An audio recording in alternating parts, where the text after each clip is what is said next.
Well, good morning, insurance agents out there. I hope everyone's having a good day.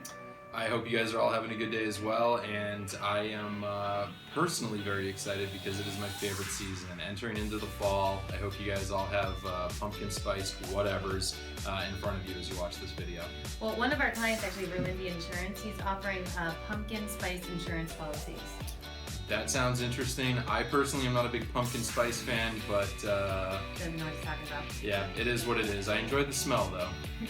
So what we wanted to do was talk a little bit about how to prepare and how to really market to your customers during a disaster. And this is spurred on from the recent flooding in Charleston, South Carolina, where we have a client out there. We want to say hi to Gina Shermer.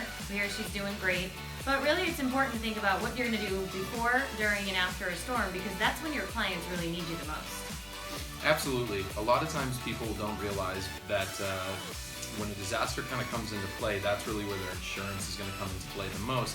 And you as their insurance agent actually have the benefit of being sort of their first line of defense and the one person who they're really going to want to appreciate a phone call from or even a social media post from, letting them know what you're doing in preparation for the disaster. Absolutely, and you can be a huge resource of different tips on hurricanes, floods, earthquakes, anything to help prepare. And then during the storm, you can also utilize your team when it's safe to take pictures of the storm and post on social media so people have updates of what's going on.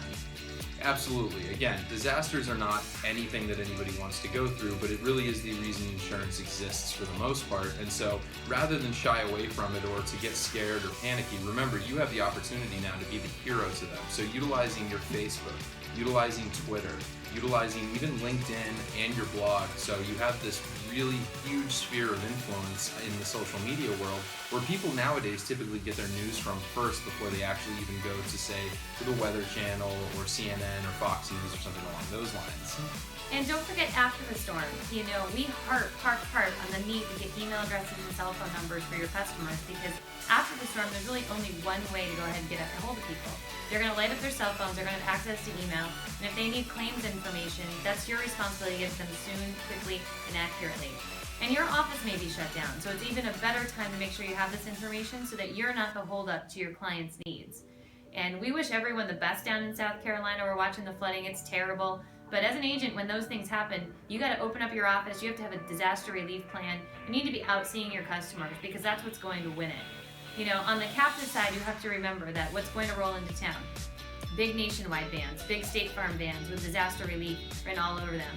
And if your clients look around and their neighbors are sitting there with their State Farm van getting a claim adjusted quicker than what you can deliver, it's going to be a problem. And we both view claims as a time to win customers and lose customers. So it's really a gamble. It's your opportunity to shine. But the whole point is that you don't know when the next flood's going to hit. You need to plan now and have a great plan for it. Absolutely. Documenting a process for a disaster at any point in time is never a bad idea because unfortunately we don't know when they're going to strike until it's usually too late. And so take that time, create a process for yourself, work with your staff on figuring out inventive and creative ways that you can be there for your community in the time that they need you the most. So one thing that we're doing for our New England friends is that on October 28th at 2 noon, I think, noon or 1, we'll post the right details.